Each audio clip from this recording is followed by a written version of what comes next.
Hello there, you're watching the press preview. It's the first look at what is on the front pages as they arrive. Well, it's time to see what's making the headlines. That is with the columnist Carole Malone and editor of the Courier, David Clegg. Good evening to both of you. Carole, resplendent in pink there. They're going to be with us from now until just before midnight. So let's take a look at what is on some of those front pages. Well, the Eye reports that there will be no major tax cuts this year after the Bank of England's decision to raise its base rate again.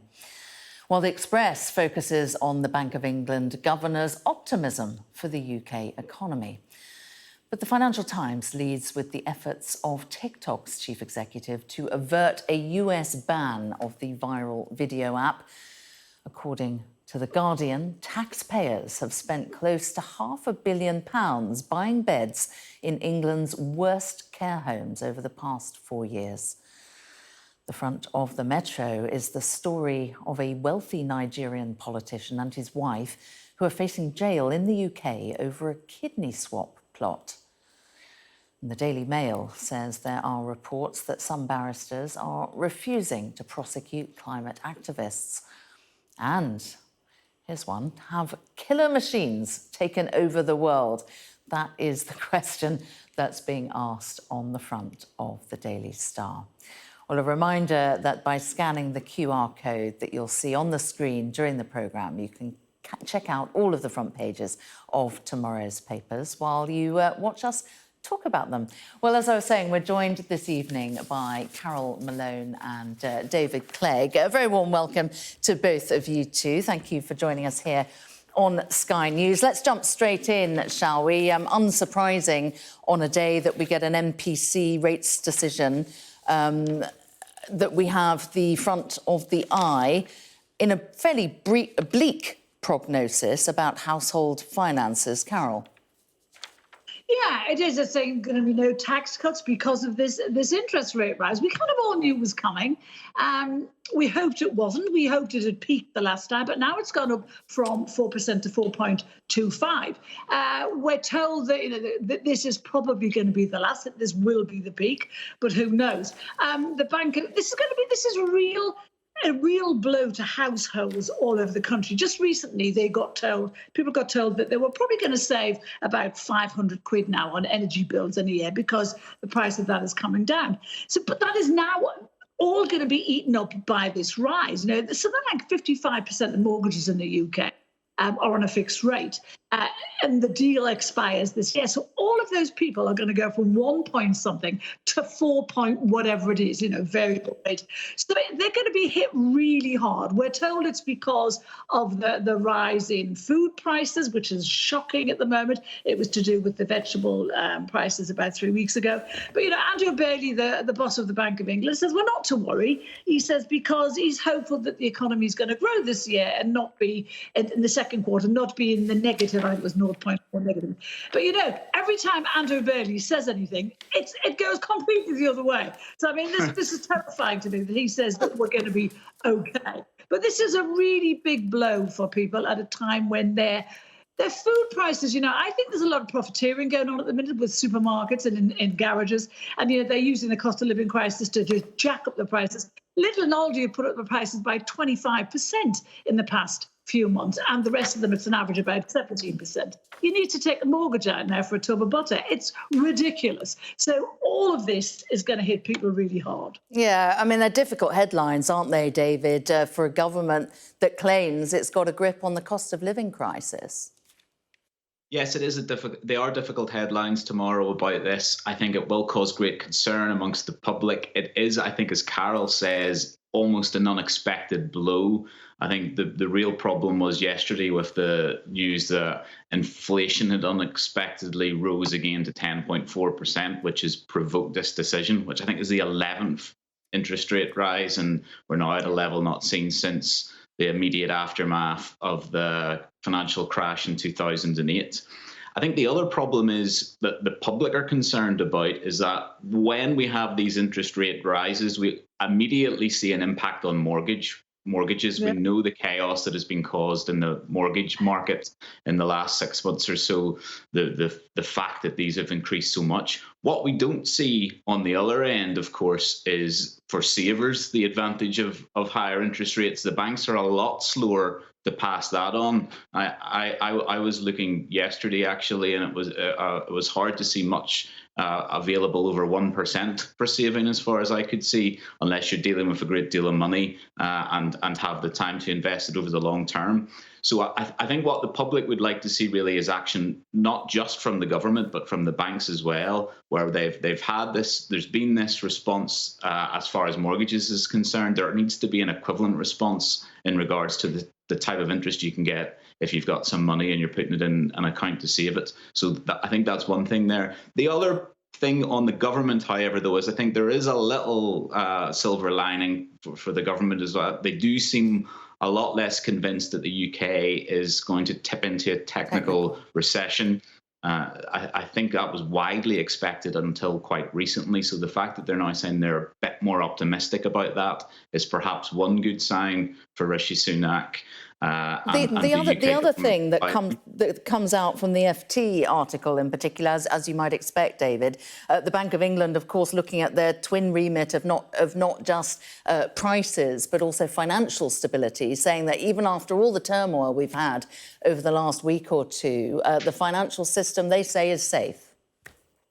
I think it was a very interesting decision they had to make today, because in the last 10 days or so, we've had two unexpected events, really, which is the banking issue in America, which is then fed through the global financial system. We saw the big problem with Credit Suisse. There's been a major concern about what exactly was going on there. And what they have decided today is that they believe that they are prioritizing concerns over inflation rather than concerns over financial stability. Now, that is probably a welcome sign, because we know exactly what the inflation problem is. We know exactly why it's there. It's being driven by energy prices, by workforce shortages.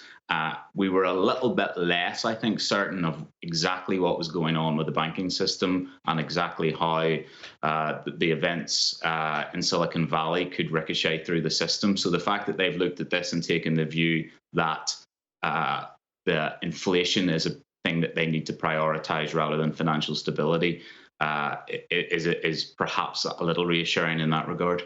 Carole, is there anything you want to say about that? There are a brace of FT stories to talk about, but let's carry on with that one. No, I just wanted to pick up a point that David said before, and he's absolutely right when he's saying that the banks are very slow to pass on when the rate goes up. They're very slow to pass it on to savers. It's interesting that the Treasury Committee have been talking to the banks about this exact thing and listening, saying to them, give us your reasoning why you're so quick to put people's mortgages up, but you're not quick to give savers the benefits. And the Treasury have said that their excuses just do not hold water, and they've asked the Financial Conduct Authority to look into it. So maybe we'll see a result from that, because it is shocking. Savers lose out all ends and sides, and so maybe the Financial Conduct Authority will actually deal with this. Hopefully they will. Yeah, it's an age-old criticism, isn't it, of the banks? The FT, it doesn't Carole, change their behaviour, though, despite the age-old criticism. No, yes, right. True. Carole, the FT is not leading on that Bank of England story, though. It's instead leading on what was really a kicking for the chief executive of TikTok over in the United States, a bipartisan kicking at that. Yeah, Republicans and Democrats going from tooth and nail. It was interesting sitting there. He looks about 12, actually. But I mean, that's not the point. They're deciding whether or not they should ban TikTok in the US. They nearly did ban it in 2020. And they were in a whisker at that. It was about the same time that India banned it. That was about 2022. And interesting that lots of countries around the world have. In Afghanistan, they banned it, because they said it had a terrible effect on young Afghan boys and leading them astray. But it is a dangerous thing, this, because it's not part of the security risk is huge, and this guy, this Choi Zi-Chi, I can't pronounce his name anyway. I'm sure you can, Sam. He was asked today whether the Chinese government had direct access to the information, to the data, and he obfuscated. He messed around. He said no eventually, but I don't think anyone was buying it. So it is a huge danger where they can just harvest information. It can actually home in on messages that you're writing to someone at the time. That's how dangerous it is if you have the app. But apart from the security thing, which is huge. And I think in this country they've banned all government use of it, and in America they're about to do that or already have.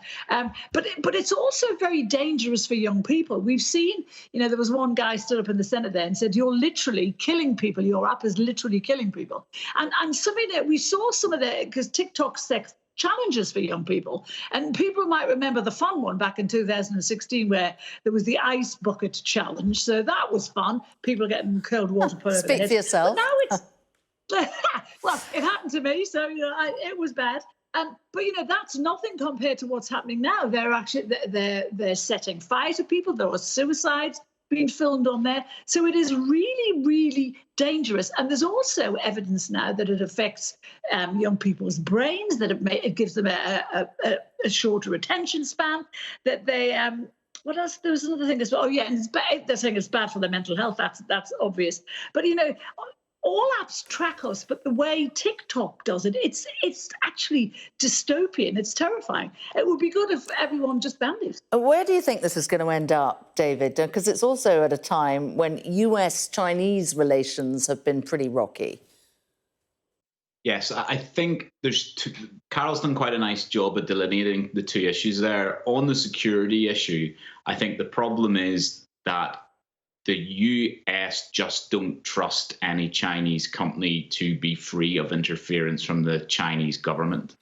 And if that is the conclusions they're drawing, that has much broader implications from TikTok. And we've seen some of that already. If you believe that regardless of what TikTok tell you in public, when they come to Washington, wherever they put their servers or whatever security they put in place, that they don't trust the Chinese government not to be able to lean on them, then I think that has wide implications for any Chinese company operating in the rest of the world. And we've seen that obviously the powers that be, the security services in the UK, believe that to be the case as well, because not only in Westminster in the UK Parliament, it's filtered through to the Scottish Parliament today, where the Scottish government announced that TikTok would be taking off all work phones of civil servants and politicians in Scotland as well. So clearly there is a complete breakdown in trust there, and that is a problem. And it speaks to that deteriorating relationship between China and the West. So there's that concern. But I think the other wider issue is, as Carole says, about TikTok as a social media platform and the damage it does socially, regardless of where it's coming from or how it's being controlled. And I think that speaks to a wider issue, which comes up quite frequently on this program, about the fact that social media is still a wasteland that is being not regulated properly, and nobody seems to be able to get a grip of that and deal with it. And I don't really think this is just scare stories about some of the problems with eating disorders, with self-harm, with suicide.